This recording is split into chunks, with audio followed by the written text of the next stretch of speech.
Join Stella Academy, Goa's best coaching for IIT, JEE and medical exam preparation. Best online learning experience only at Stella Online Courses. Call us now. And hopefully there should not be any flooding in the Mala area this time. So what major precautions or major works have been there taken? was some dispute regarding some land.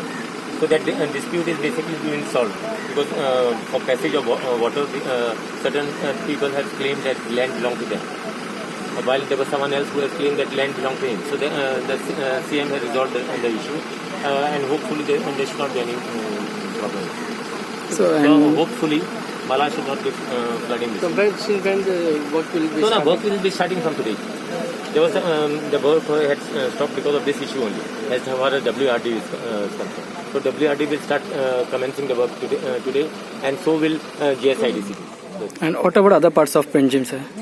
Especially in Tongkar and See, we are doing cleaning work is going on. I think Panjim is the only place as far as pre-monsoon work is going on.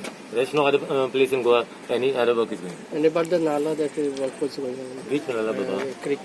Something We are taking up one time and one after another. Now, as far as the what is some weeds and all which have been grown in the Nala, I think those cleaning work has been going on. It's because Nala, Santinez Nala is connected to Taligaon as well as Panjim. So it starts from from Taligaon and then it ends up in Panjim. So we are taking, hopefully by Smart City we should take up the work. So Even the third phase of the Panjim market will be taken by Smart City.